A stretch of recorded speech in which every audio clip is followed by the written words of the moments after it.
আজকে আমি মাত্র 10 মিনিটে খুবই একটা টেস্টি আর হেলদি ব্রেকফাস্ট রেসিপি শেয়ার করব। আর এই রেসিপিটা এত টেস্টি হয় যে আপনারা যদি একবার এইভাবে ফলো করে বানান তাহলে আপনারা সপ্তাহে 2 থেকে 3 বার বানাবেন। হ্যালো এভরিওয়ান, ফ্লেভার উইথ অর্পিতার চ্যানেলে আপনাদের অনেক অনেক স্বাগত। তাহলে চলুন শুরু করা যাক আজকের এই tasty and healthy egg paratha recipe. আর এটা বানানোর জন্য সবার প্রথমে আমাদের দরকার এখানে ময়দা। আর ময়দাটাকে এখানে আমরা একটা বোলের মধ্যে অ্যাড করে দেবো। আর এখানে আমি 1 কাপ মতো নিয়েছি ময়দা। আর ময়দার জায়গায় আপনারা এখানে আটাও ব্যবহার করতে পারেন। আর এখন এই ময়দার মধ্যে আমি দিয়ে দিচ্ছি স্বাদ অনুযায়ী নুন। আর এর মধ্যে একটা চটপটা টেস্ট আনার জন্য দিয়ে দিচ্ছি সামান্য একটু রেড চিলি ফ্লেক্স, এটা আপনারা স্কিপও করতে পারেন। আর এখন এর মধ্যে অ্যাড করে দিচ্ছি একখানা ডিম। আর এবার আমরা এর মধ্যে ফাইনালি অ্যাড করব জল। আর যে কাপ মেপে এখানে আমি 1 কাপ ময়দা নিয়েছিলাম সেই কাপ মেপে এখানে 1 কাপ জল নিয়েছি। আর এখানে আমি পুরোটা জল অ্যাড করিনি, অল্প একটু জল বাঁচিয়ে রেখেছি, যদি প্রয়োজন মনে হয় তাহলে এখানে আমরা আবার জল অ্যাড করব। আর এখন আমরা ময়দাটাকে ডিম আর জলের সাথে ভালো করে মিক্স করে নেব। প্রথমে এখানে আমরা একটা থিক ব্যাটারি রেডি করব যাতে এর মধ্যে কোনো লাম্পস না আসে। আর এখন আমাদের যেটুকুনি জল বেঁচেছিল কাপের পুরো জলটা আমি এখানে 1 কাপ অ্যাড করে দিয়েছি। আর আমি আপনাদের আজকে পারফেক্ট একদম মেজারমেন্টটা বলবো যে আমাদের 1 কাপ ময়দার জন্য এখানে কতটা আমি জল ইউজ করেছি। আর এখানে আমি আবার 1 কাপ জল নিয়েছি, কিন্তু পুরো জলটা অ্যাড করব না, সামান্য একটু জলের মধ্যে অ্যাড করলাম। আবার জলটাকে ভালো করে আমরা মিক্স করে নেব। আর দেখুন বন্ধুরা, এখানে কিন্তু আমার ব্যাটারটা একদম রেডি হয়ে গেছে। আর এখানে ব্যাটারের কনসিস্টেন্সিটা দেখুন। আর এখানে কিন্তু ব্যাটারটা খুব বেশি ঘন না, আবার খুব বেশি পাতলাও না, একদম রানিং কনসিস্টেন্সিতে আমাদের ব্যাটারটা রেডি করতে হবে। আর এই ব্যাটারটা আমার রেডি করতে এখানে প্রথমে আমি 1 কাপ জল অ্যাড করেছিলাম। আর তারপরে এখানে এই কাপের আবার সামান্য একটু জল অ্যাড করেছি, মানে 1/4 কাপ মতো। আর এখানে দেখুন বন্ধুরা, আমি কিছু সবজি নিয়ে নিয়েছি। এখানে 2টো কাঁচা লঙ্কা, একটা পেঁয়াজ আর একটা গাজর নিয়েছি। আর তার সাথে একটা মিডিয়াম সাইজের আমি এখানে টমেটো ব্যবহার করেছি। আর আপনারা এখানে যে কোনো সবজি অ্যাড করতে পারেন, আপনার ব্রকলি বা বাঁধাকপি আপনারা সেটাও অ্যাড করতে পারেন। আর এখন আমরা পেঁয়াজটাকে কুচিয়ে নেব। আর পেঁয়াজটাকে এখানে যত মিহি করে পারবেন আপনারা একটু কুচিয়ে নেবেন। আর পেঁয়াজটা কেটে নেওয়ার পরে এখন আমরা লঙ্কাটাকেও কুচিয়ে নেব। আর এখানে আপনার লঙ্কার পরিমাণটা একটু কম বেশি করে নিতে পারেন। আর এখন আমরা এখানে টমেটোটাকে কেটে নেব। যেরকম করে আমরা পেঁয়াজ কেটেছিলাম ঠিক টমেটোটাকেও আমাদের ঠিক ফাইন এরকম করে চপ করে নিতে হবে। আপনারা চাইলে সিডলেস টমেটো এখানে ব্যবহার করতে পারেন। আর টমেটোটা কেটে নেওয়ার পরে এখন আমরা গাজরটাকেও ফাইন চপ করে নেব। আর আপনারা যদি গাজর না খান বা গাজর পছন্দ না করেন তাহলে আপনারা গাজরটাকে স্কিপ করতে পারেন। আর এখন শীতকাল তাই গাজর এখানে আমি অ্যাড করেছি।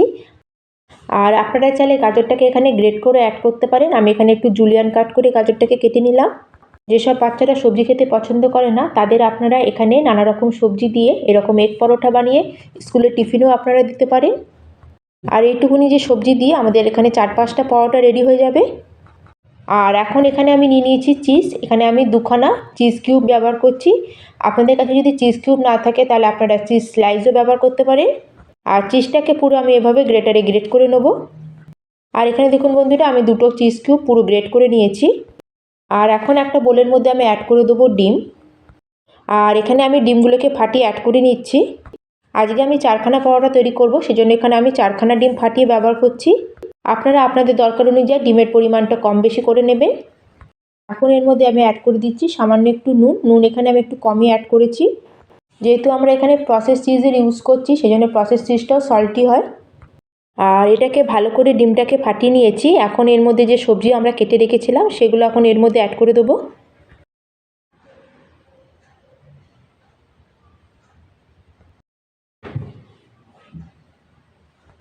আর এখানে দেখুন বন্ধুরা, অল্প পরিমাণে একটু পেঁয়াজ টমেটোর কাটা আমি বাঁচিয়ে রেখেছি, এতে আমি আরেকটা পরোটা তৈরি করতে পারবো। আর এখানে ডিমটাকে আমি ভালো করে সব সবজির সাথে ফাটিয়ে নেব। আর এখন এর মধ্যে অ্যাড করে দিচ্ছি কিছুটা কুচানো ধনেপাতা। আর তার সাথে এখানে নিয়েছি কিছুটা পালং শাক। আর এখানে আমি একটু অল্প পরিমাণে পালং শাক নিয়েছি। শাকটাকে ভালো করে জল দিয়ে ধুয়ে জলটা ঝরিয়ে আমি এখানে একদম মিহি করে কুচিয়ে এর মধ্যে অ্যাড করেছি।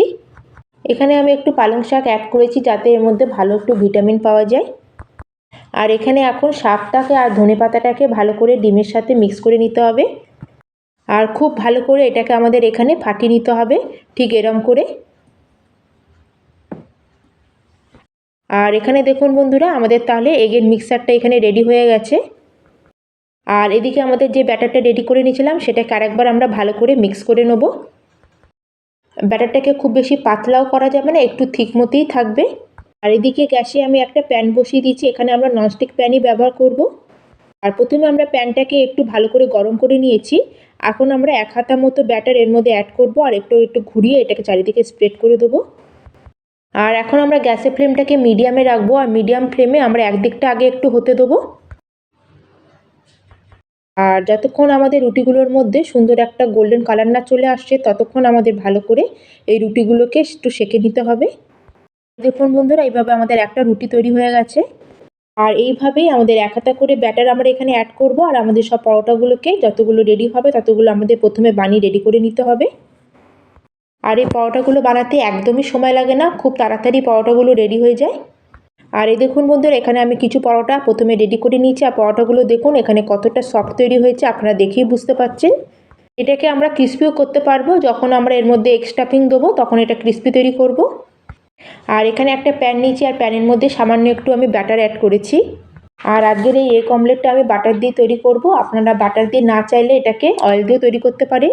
আর এখানে আমি সামান্য একটুই বাটার অ্যাড করেছি। আর এখন আমরা একটা হাতার সাহায্যে 2 হাতা মতো ডিমের মিক্সারটা এখানে অ্যাড করে দেবো প্যানের মধ্যে। আর গ্যাসের ফ্লেমটাকে এই সময় আমরা মিডিয়ামে রাখবো, আর মিডিয়াম ফ্লেম করে আমাদের এই পরোটাটাকে একটু প্রথমে এক সাইডটা একটু কুক হতে দিতে হবে। আর মিডিয়াম ফ্লেমে করার পরে আমাদের একটু ফ্লাফি টাইপের হয়ে যায়। আমরা যে এখন ময়দার রুটিটা বানিয়ে রেখেছিলাম সেটাকে নিয়ে এখন আমরা আস্তে করে ডিমের উপরে দিয়ে দেবো। আর অমলেটের উপর দিকটা যখন একটু লিকুইড মতো থাকবে তখনই আমাদের এখানে রুটিটাকে অ্যাড করে দিতে হবে, তাহলে রুটিটা বেশ ভালো মতো ডিমের মধ্যে সেট হয়ে যাবে। আর এখন এটাকে আমরা আস্তে করে উল্টে দেবো। আর এটাকে উল্টানোর পরে নিচের দিকটাকেও একটু ক্রিস্পি হওয়ার জন্য আমরা ছেড়ে দেবো। উপরটা তো খুব ভালো মতো কুক হয়ে গেছে, আর যদি ভেতরটা একটু কাঁচা থাকে সেটাও ভালো মতো কুক হয়ে যাবে। আর আমরা যে এখানে চিজটাকে গ্রেট করে রেখেছিলাম সেই চিজটাকে এখানে আমরা অ্যাড করে দেবো। আর চিজটা দেওয়ার পরে যখন আমাদের এগটা ভালো মতো কুক হয়ে যাবে তখন এটাকে আমরা রুটিটাকে ফোল্ড করে দেবো। আর যখন এটাকে আমরা এইভাবে ফোল্ড করব তখন আপনারা দেখবেন এটা কত মোটা মতো আমাদের এগ স্টাফিংটা রেডি হয়েছে। আর এখানে দেখুন বন্ধুরা কত মজাদার আর কত সুন্দর আমাদের এগ পরোটা একদম রেডি হয়ে গেছে।